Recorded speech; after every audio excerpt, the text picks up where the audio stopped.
E no espaço de hoje, professor Salésio D'Agostinho, prazer em tê-lo aqui novamente, professor.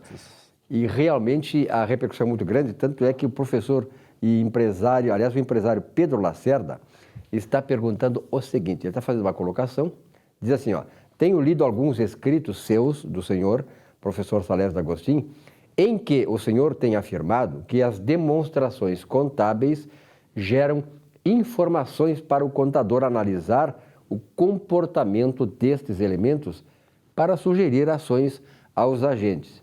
E ele pergunta, como é que eu calculo o tempo que levo para vender as minhas mercadorias? Interessante, né? Interessante, sim. O seu Pedro Lacerda, o ideal seria fazer esta pergunta ao seu contador, você como empresário.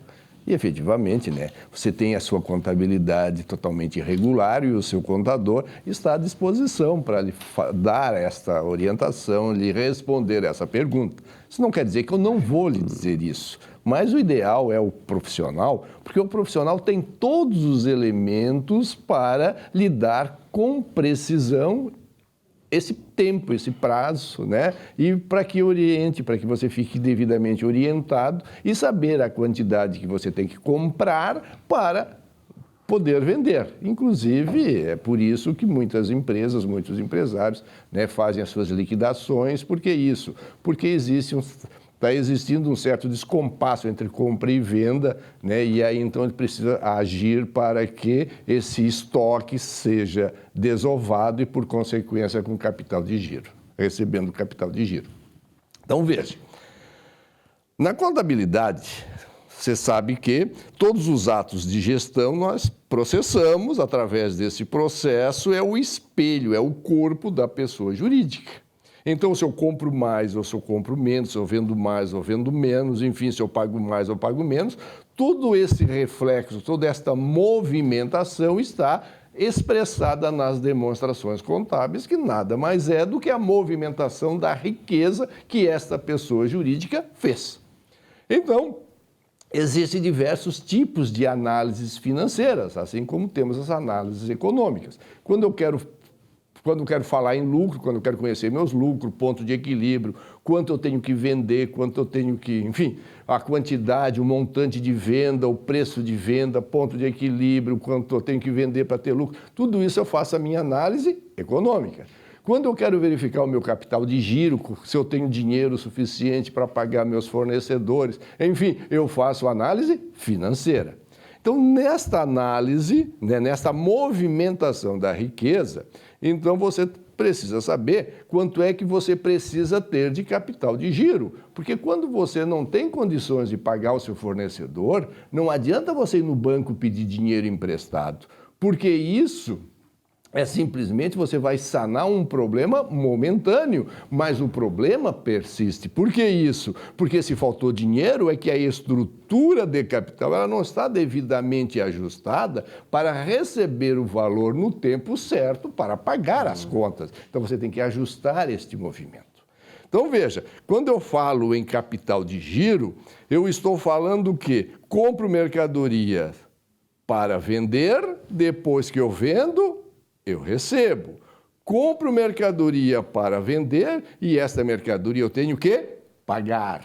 Então é através do cálculo desses tempos que eu meço meu capital de giro operacional. Quanto é que eu preciso de capital para movimentar essa riqueza? Se o meu capital é insuficiente, evidentemente ou eu vendo mais ou eu vendo menos para ajustar com aquilo que eu tenho.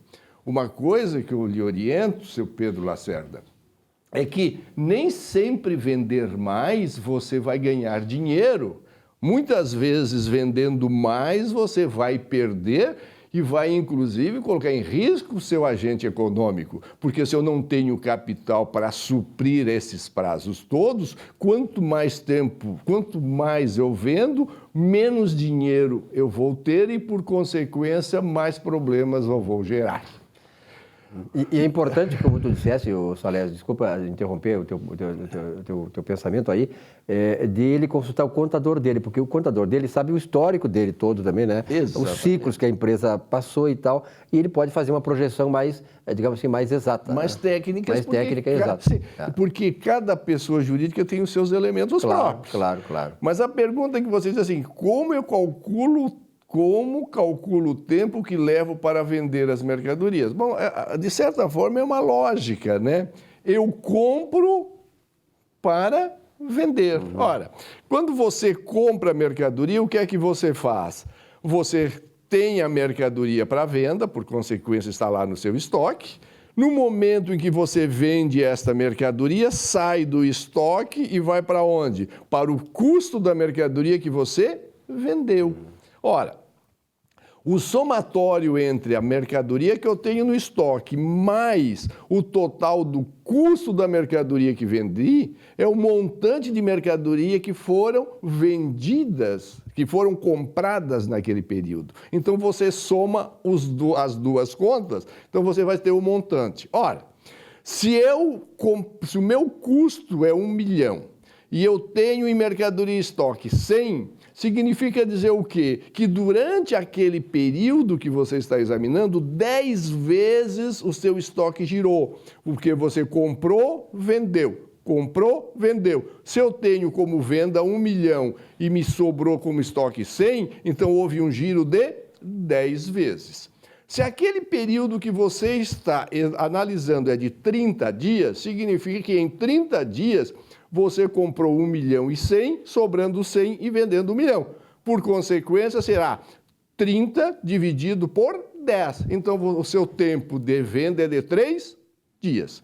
Se aquele período de 1 milhão e 100 é de 2 meses, 60 dias, então vai ser 60 dividido por 10, vai dar 6 dias. Então, isso quer dizer o quê? Que esta relação entre o que eu tenho em estoque e o que eu vendi é o giro que eu tenho, e esse giro eu vou considerar como numerador para verificar o tempo que aquele período, que aquele montante de operação foi realizado, para saber o tempo que eu levo para vender as mercadorias.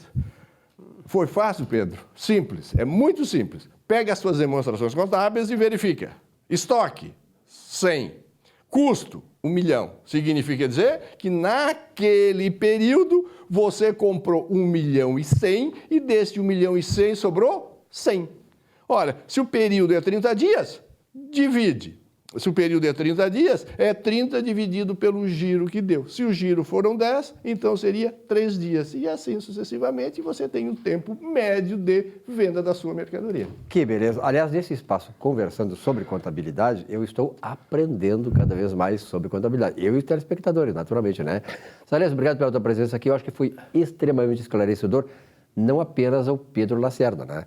Mas a todos aqueles que gostariam de ter esta visão macro, né, das suas operações, do ciclo dos seus negócios. E esse é o nosso objetivo. Nosso Claro. objetivo é fazer com que os números da contabilidade se comunicam. Ou que tenha história, que dê resposta, que elas falam. Ou seja, tudo aquilo que se produz com um objetivo. E o objetivo para a contabilidade, essas informações é para orientar o empresário, para orientar o agente econômico, para que ele mantenha o emprego e a renda para o Brasil prosperar. Muito bem. Aliás, quando ele diz que os números falam, é importante a gente ouvir o que os números falam para saber projetar e poder chegar e atingir a prosperidade. Obrigado, Salésio. Eu que agradeço. Nesse espaço, conversando sobre contabilidade.